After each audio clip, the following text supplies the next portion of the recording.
The morning of a modern human begins with the glow of a screen. Barely opening our eyes, we reach for the smartphone to check notifications, scroll through the news, or glance at the endless feed. The world greets us with bright images before the first word, the first thought, the first breath. Colorful fragments of other people's lives flash before us. Someone smiling against the ocean, someone receiving yet another award, someone else showing a perfect breakfast.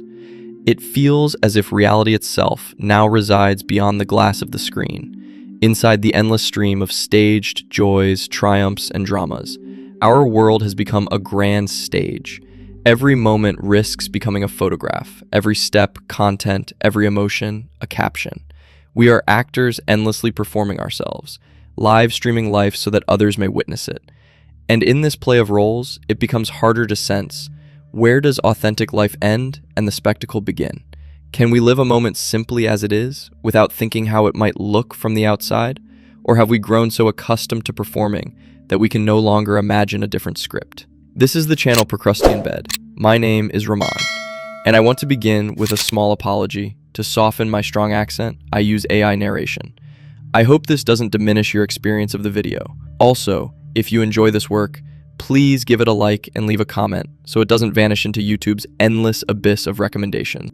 The term society of the spectacle was introduced by the French philosopher Guy Debord in the 1960s.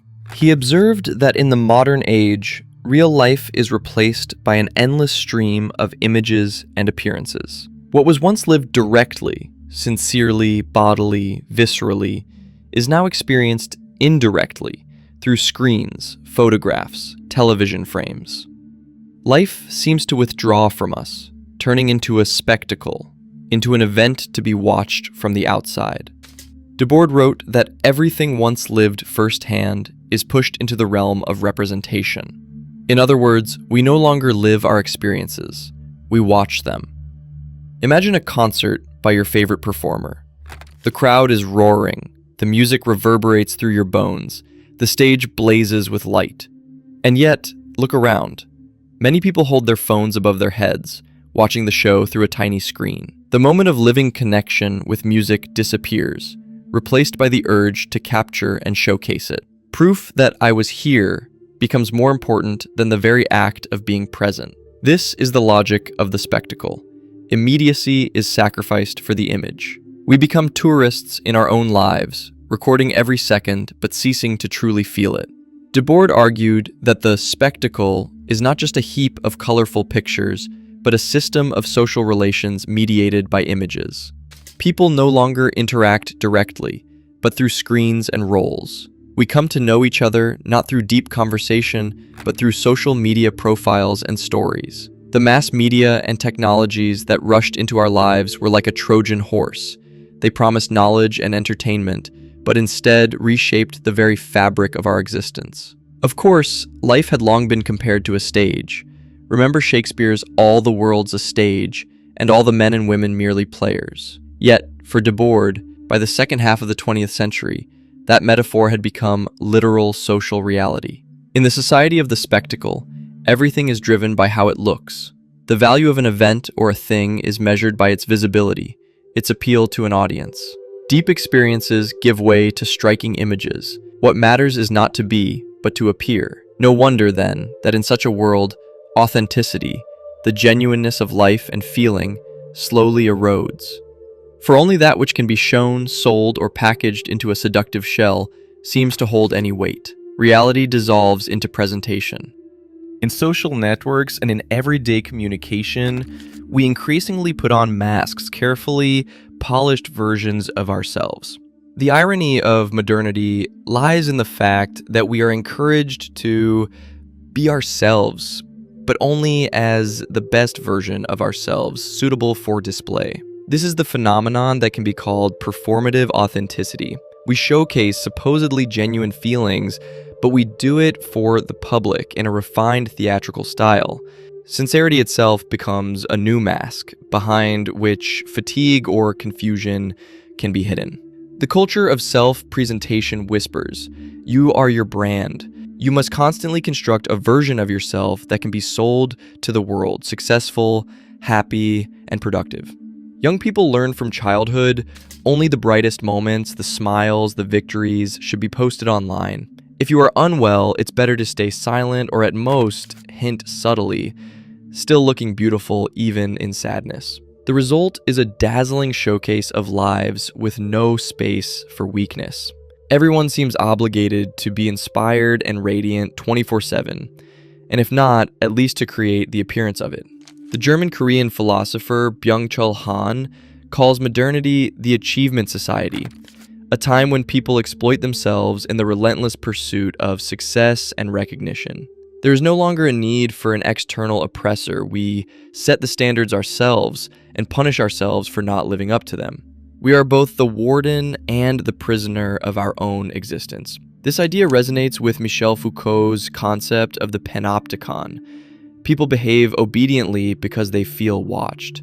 In the digital age, we have built a panopticon for ourselves, hundreds of invisible eyes in the form of friends and followers. Even when alone, resting, we often view ourselves from the outside, imagining how our actions would look on camera. Such self-awareness can become unbearable. Spontaneity disappears, replaced by the constant pressure to live up to an invented image. Masks create the illusion of protection. If I show the world only a filtered version of myself, I cannot be hurt by judgment. Yet these same masks separate us from real contact. When two people meet, but their roles stand between them, who actually meets? We do not touch one another, we touch the surfaces of constructed images. True intimacy requires vulnerability, the nakedness of the soul, and the society of spectacle offers little space for this. That is why we increasingly feel lonely even among people, because others may see us but not our true selves, only our masks. In the chase for likes and approval, we may lose ourselves. When life becomes a performance, the question arises, where is my invisible self? The part not meant for others' eyes. Does it even exist? One of the most dangerous traps of such a life is that even alone we may feel emptiness, as if without an audience our experiences lose weight. We unlearn how to rejoice without witnesses, how to grieve without an audience, how to do something meaningful without showing it off. The constant performance exhausts the psyche, leading to anxiety and burnout. For no matter how perfect the mask, it can never replace the true sense of being accepted and loved. In the world of spectacle, the boundary between real and the fabricated is rapidly thinning. French philosopher Jean Baudrillard described the phenomenon of hyperreality, a state in which simulation, a constructed image of the world, becomes more convincing than reality itself. We are surrounded by images so polished that we begin to prefer them over the actual. The picture of food looks more appetizing than the taste of a real dish. Virtual communication feels more comfortable than a live conversation with all its unpredictability. In the end, we live in a hypersphere where every phenomenon has its brighter, more appealing double. Baudrillard observed, modernity drowns in information, but suffers from a deficit of meaning. Saturated with images and data, we stop understanding what truly matters. Visual culture has reached such an apex that signs no longer point to reality, they replace it. On social media, we see hundreds of smiles daily, but do these smileys signify genuine joy, or are they merely symbols people use to signal the state they wish to inhabit? The simulacra Baudrillard wrote about are copies without originals. For example, the media image of a successful person, all those perfect entrepreneurs in interviews, does it correspond to any real individual, or is it a composite phantom everyone is striving to reach? In hyperreality, even truth and falsehood switch places. We are accustomed to staged photos, retouching, and orchestrated candid shots. Often, when looking at an impressive image, it's hard to say, did this actually happen, or is it pure fabrication? News reports sometimes resemble shows more than reflections of complex truths. Politicians turn into media characters, their speeches into meticulously directed performances. The boundary between an event and its image is blurred beyond recognition. Think of the popular meme expectation versus reality. It's funny because it's true.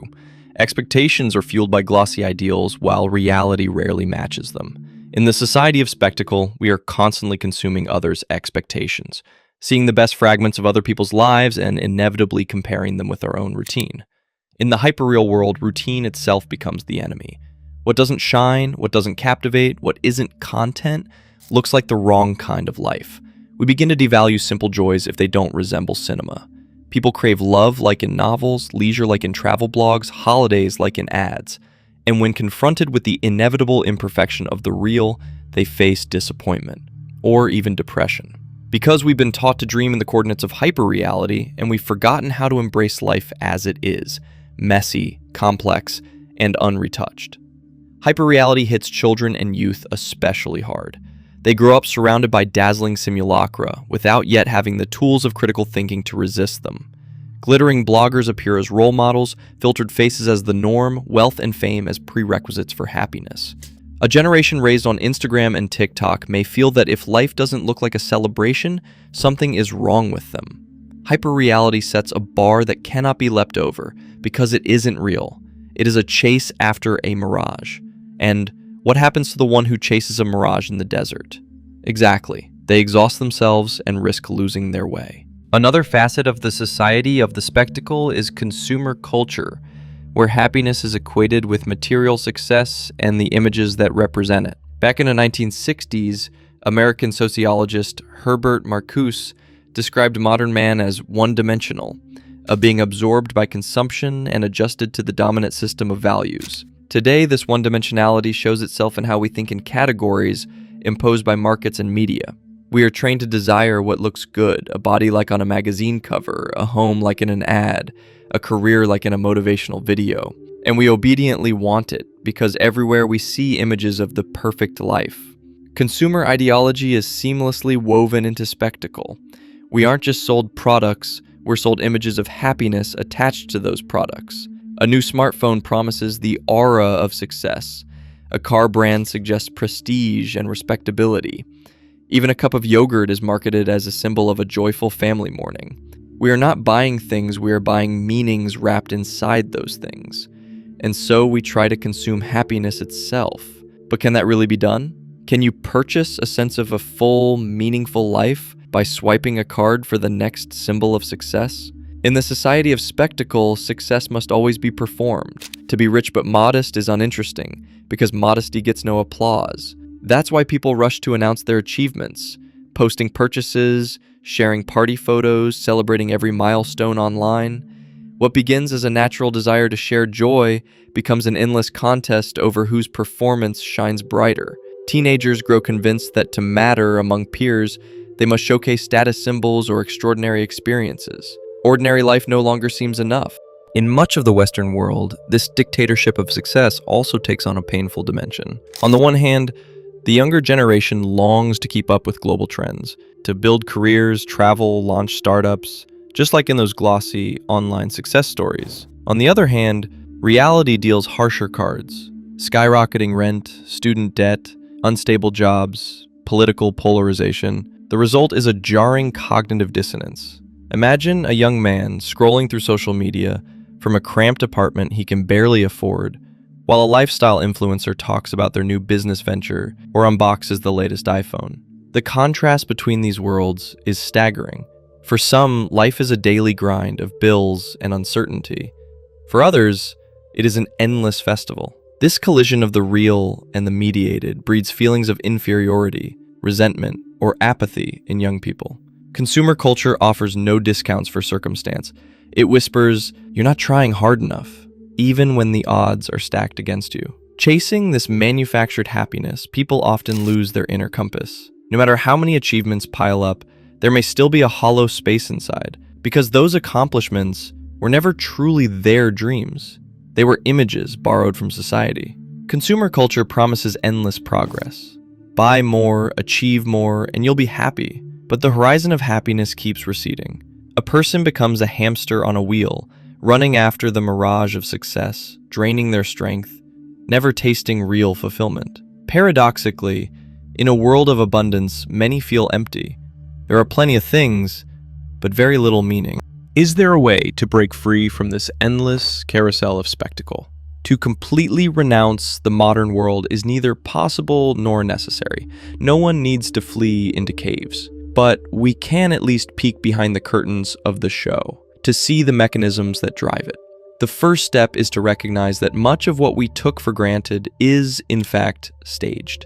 To see that our social media feeds are montages of highlights, not reality lived 24/7. That behind smiling selfies may hide tears, and behind the status "everything is fine" may lie loneliness. With this realization comes a healthy doubt. From being an enchanted spectator of other people's roles, we begin to turn into an investigator, asking, what is this performance really for? What does it want from me? Advertising wants our wallets, social media wants our time and attention, political campaigns want our votes. Once these truths are exposed, it becomes easier to resist the spell of surface glitter. The next step is returning to ourselves, to give ourselves the time and space simply to be rather than to seem, to stay alone without a screen and ask, what am I truly feeling? What do I want? Not my image. At first, these moments of honesty may feel frightening, for we are used to sharing everything immediately with the outside world or seeking cues for how to feel. Yet slowly, the inner voice grows clearer. We begin to sense what genuinely belongs to us and what has only been imposed, which dreams are authentic and which are nothing more than fashionable scenery. We must also learn to value the quiet, unremarkable moments. After all, life is not only fireworks and trophies, it is also the warmth of an evening with a friend, a walk without photographs, an honest conversation without witnesses. These are the tiny grains of reality that will never go viral, but they are what build the feeling of a full and meaningful existence. The more we let them in, the weaker the power of the spectacle becomes. And finally, we should not forget empathy, toward ourselves and toward others. We are all to some degree enchanted by this kaleidoscope of images. Sometimes we stumble, boast too much, or get caught in the show. But that is human, not a sign of failure. No one is born a master at distinguishing real from fake. What matters is that we are learning to awaken from the dream, even if only gradually. The society of spectacle destroys our lives quietly and imperceptibly, not with catastrophes, but with sweet illusions. It dissolves authenticity in glitter, forcing us to see our own existence as a commodity or a show. Yet once we grasp this game, we gain a chance to step outside it, at least partially. Every small act of genuineness, when we do good without a selfie, when we confess our fears to a loved one without fear of judgment, when we savor a moment without thinking of the camera, undermines the dictatorship of spectacle. Our life does not have to be a performance. We are not obliged to play a role all the time. We can allow ourselves the luxury of simply being, imperfect, sometimes sad or confused, without filters and scripts. Paradoxically, when we embrace our human imperfection, the dazzling fireworks lose their power over us. Real life, though at times chaotic and quiet, ultimately feels deeper and more meaningful. The world of spectacle is only a shadow cast on the wall of our consciousness. Behind us burns the sun of true existence. Sometimes we just need to turn our gaze away from the screen to see its light. After all, what makes us human? The consumed images or the moments truly lived by the heart? The answer is born where something real and alive exists, not for the eyes of others, but for ourselves.